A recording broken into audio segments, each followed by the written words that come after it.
그날 영하 20도의 혹한 속에서 1000명에 달하는 아이들이 죽음의 문턱에 서 있었습니다.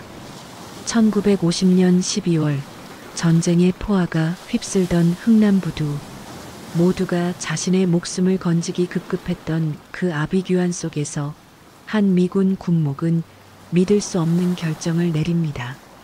이 아이들을 살려야 한다. 그의 외침은 기적이 되어 수많은 생명을 구했습니다. 대체 무슨 일이 있었던 걸까요? 아무도 예상치 못한 크리스마스 작전의 감동 실화가 지금 시작됩니다. 미국 캔자스주의 작은 마을, 올해로 90세가 넘은 고든 힐 목사는 여전히 매년 크리스마스 시즌이 되면 한국에서 온 편지를 받습니다.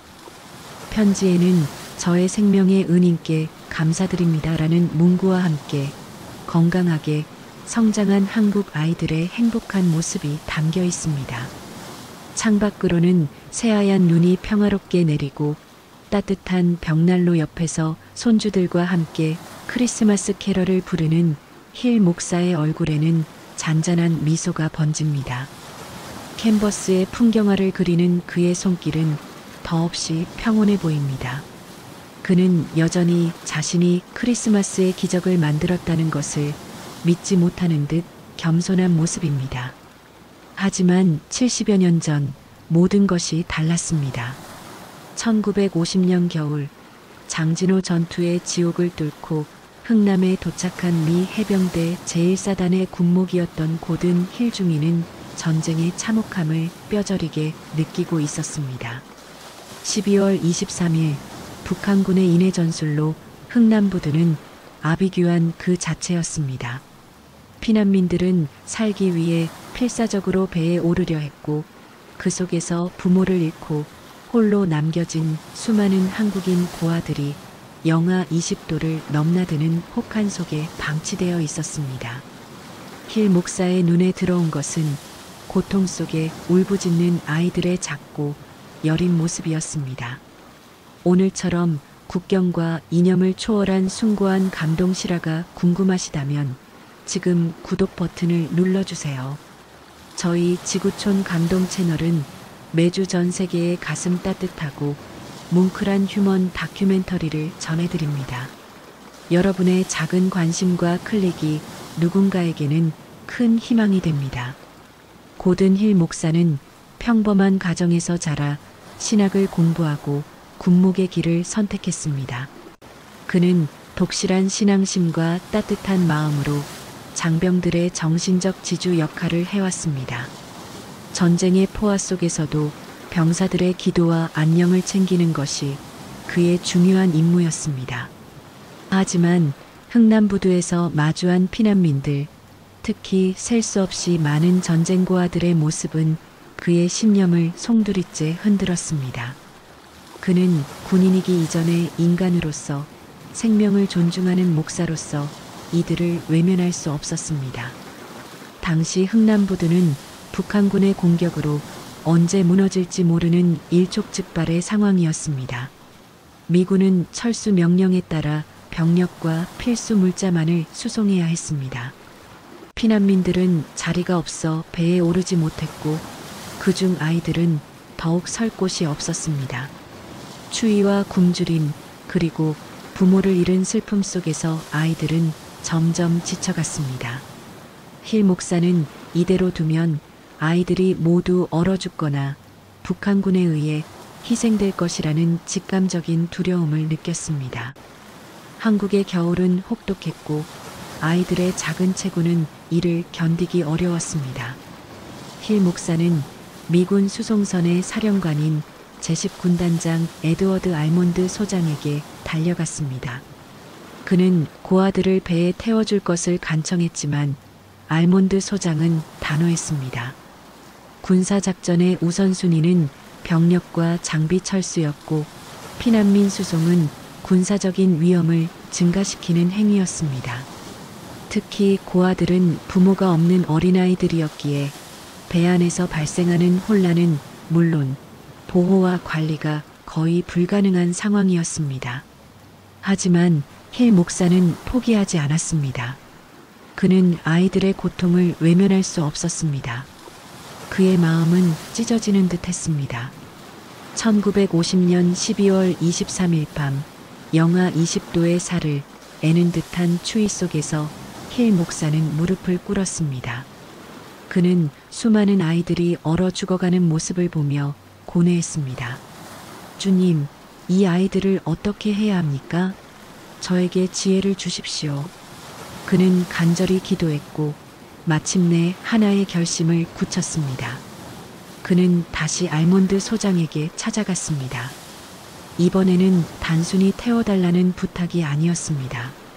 그는 자신의 목숨을 걸고 마지막 간청을 했습니다. 그의 얼굴에는 결연한 의지가 가득했습니다. 그의 첫 번째 위기 대응은 놀라웠습니다. 힐 목사는 알몬드 소장에게 이렇게 말했습니다. 소장님, 병사들이 철수하는 것은 중요한 일입니다. 하지만 전쟁에서 가장 큰 죄는 사람을 죽이는 것입니다. 그리고 아이들을 죽게 내버려 두는 것은 그보다 더 큰 죄입니다. 이 아이들은 대한민국의 미래입니다. 만약 이 아이들을 버리고 떠난다면 저희는 평생 후회할 것입니다. 제가 책임지고 이 아이들을 돌보겠습니다. 제발 이 아이들을 살려주십시오. 그의 진심 어린 호소는 알몬드 소장의 마음을 움직이기 시작했습니다. 알몬드 소장은 깊은 고민에 빠졌습니다. 군사작전의 성공과 인명 구조 사이에서 갈등했습니다. 당시 미군은 이승만 대통령의 피난민 구출 요청을 거절했던 상황이었습니다. 하지만 힐 목사의 눈빛은 흔들림이 없었고 그의 목소리에는 단호한 신념이 담겨 있었습니다. 소장은 군사적 지휘권과 윤리적 책임 사이에서 내적 갈등을 겪었습니다. 만약 이 결정으로 작전에 차질이 생긴다면 모든 책임은 자신에게 돌아올 것이었습니다. 주변 인물들의 반응도 엇갈렸습니다. 일부 장교들은 군사작전에 방해가 된다며 반대했습니다. 하지만 몇몇 병사들은 힐 목사의 용기에 공감하며 저희가 돕겠습니다라고 말했습니다. 특히 메레디스 빅토리호의 레너드 라루 선장은 힐 목사의 용기에 감명받아 적극적으로 돕겠다고 자청했습니다. 그는 힐 목사를 보며 감탄했습니다. 목사님, 당신의 용기가 아니었다면 이 아이들은 모두 죽었을 겁니다. 제가 할 수 있는 모든 것을 돕겠습니다. 이들의 연대가 크리스마스 작전의 서막을 열었습니다. 상황은 더욱 악화되었습니다. 북한군의 공격은 계속되었고 철수 시간은 촉박했습니다. 부두에는 수십만 명의 피난민이 몰려 아수라장이었고 고아들은 그 속에서 버려진 존재처럼 보였습니다. 영하의 날씨와 굶주림은 아이들의 체력을 빠르게 앗아갔습니다. 힐 목사는 시간을 낭비할 수 없었습니다. 그는 즉시 아이들을 모으기 시작했습니다. 그의 외침은 포화 속에서 작은 울림이었습니다. 절망의 순간은 끝없이 이어지는 듯 했습니다. 힐 목사는 부두 곳곳을 누비며 아이들을 찾아 헤맸습니다. 춥고 배고픔에 지쳐 쓰러진 아이들, 부모의 시신 옆에서 울부짖는 아이들. 그는 아이들의 차가운 손을 잡고 괜찮아, 이제 안전해질 거야 라고 속삭였지만 그의 마음은 찢어지는 듯 했습니다. 그는 혼자서 수백 명의 아이들을 구출하는 것이 불가능하다는 것을 깨달았습니다. 시간이 갈수록 아이들의 눈빛에서 삶의 의지가 사라지는 것이 보였습니다. 하지만 작은 희망의 발견은 언제나 절망 속에서 피어났습니다. 힐 목사의 헌신적인 모습에 감동한 미군 병사들과 일부 한국인 피난민들이 그를 돕기 시작했습니다. 그들은 흩어진 고아들을 찾아 모으고 배에 태울 수 있도록 도왔습니다. 한 병사는 자신의 전투 식량을 아이들에게 나눠주며 이것 먹고 힘내라고 말했습니다. 라루 선장은 자신의 배인 메레디스 빅토리호에 모든 장비를 버리고 피난민들을 태우기로 결정했습니다. 재도전 결심은 더욱 굳건해졌습니다. 힐 목사는 1950년 12월 24일 크리스마스 이브를 맞아 크리스마스 작전을 시작했습니다. 그는 이 아이들을 살리는 것이야말로 진정한 크리스마스 선물이라고 믿었습니다. 그는 고아들에게 말했습니다. 우리는 지금 아주 먼 곳으로 여행을 떠날 거야. 그곳에는 따뜻한 집과 맛있는 음식이 너희를 기다리고 있을 거야. 그러니 절대 포기하지 마. 그의 목소리에는 희망이 담겨 있었고 아이들은 그를 믿고 따랐습니다. 수많은 생명들이 기적을 향한 마지막 발걸음을 옮기기 시작했습니다. 1950년 12월 24일 메레디스 빅토리호는 원래 60명 정도를 수송할 수 있는 화물선이었습니다. 하지만 라루 선장의 결정과 힐 목사의 리더십으로 배는 피난민으로 가득 찼습니다.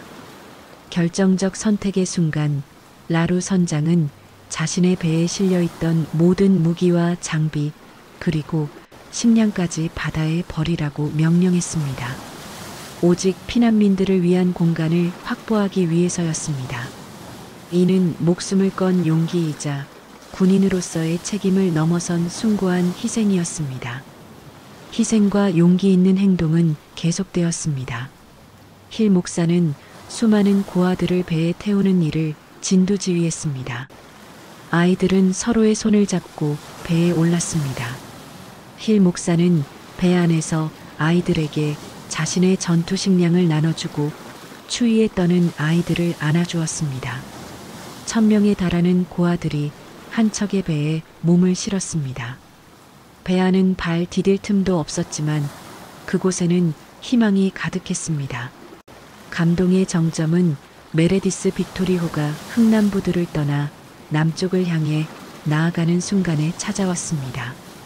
배 안에서 아이들은 힐 목사가 가르쳐준 크리스마스 캐럴을 불렀습니다. 거친 파도와 북한군의 포격 소리 속에서도 아이들의 노랫소리는 작은 기적처럼 울려 퍼졌습니다.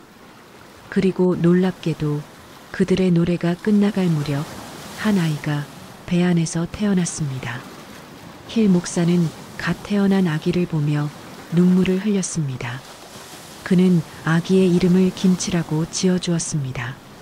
이 작은 생명의 탄생은 절망 속에서 피어난 가장 큰 희망의 증거였습니다. 현장에 있던 모든 미군 병사들과 한국인 피난민들은 이 장면을 보며 뜨거운 눈물을 흘렸습니다. 메레디스 빅토리호는 3박 4일간의 항해 끝에 1950년 12월 28일 거제도 장승포항에 도착했습니다. 1만 4천 명의 피난민과 1000명의 고아 그리고 항해 중 태어난 5명의 아기들까지 단 한 명의 희생자도 없이 모두 무사히 구조되었습니다. 이 놀라운 작전은 기적의 크리스마스 작전 또는 흥남 철수 작전의 빛나는 부분으로 기록되었습니다. 현재 고든 힐 목사는 은퇴 후 평화로운 노년을 보내고 있지만 그는 여전히 한국을 기억하고 사랑합니다. 그가 구했던 수많은 고아들은 한국 사회의 훌륭한 일꾼으로 성장했습니다. 그들은 매년 크리스마스 시즌이 되면 힐 목사에게 감사와 안부를 전하는 편지를 보냅니다. 당시 태어난 아이들은 지금 70세가 넘는 노인이 되어 자신들의 생명의 은인을 기억합니다. 이 이야기는 기네스북의 단일 선박으로 가장 많은 인명을 구조한 배로 등재되며 전 세계에 알려졌습니다. 한미군 군목의 숭고한 신념과 용기가 전쟁의 비극 속에서 수많은 생명을 구한 기적적인 사건이었습니다. 이 이야기는 국경과 이념을 초월한 인류애의 승리를 보여주는 위대한 증거입니다. 고든 힐 목사와 메레디스 빅토리호의 크리스마스 작전은 우리에게 진정한 용기와 희생의 의미를 일깨워줍니다. 가장 절망적인 순간에도 생명을 살려야 한다는 인간의 숭고한 외침이 얼마나 큰 기적을 만들어낼 수 있는지 보여주었습니다. 우리 삶에도 때로는 예측하지 못한 어려움이 닥쳐오지만 이 이야기처럼 작은 용기와 선한 행동이 세상을 바꿀 수 있음을 기억해야 합니다. 당신의 작은 손길이 누군가에게는 크리스마스의 기적이 될 수 있습니다. 이 이야기가 여러분의 마음에 깊이 닿았다면 좋아요와 구독으로 더 많은 분들과 이 감동을 나눠주세요. 여러분의 작은 클릭 하나가 국경을 초월한 감동을 전하는데 큰 힘이 됩니다. 다음 주에도 전 세계의 가슴 벅찬 감동 실화로 다시 찾아뵙겠습니다. 감사합니다.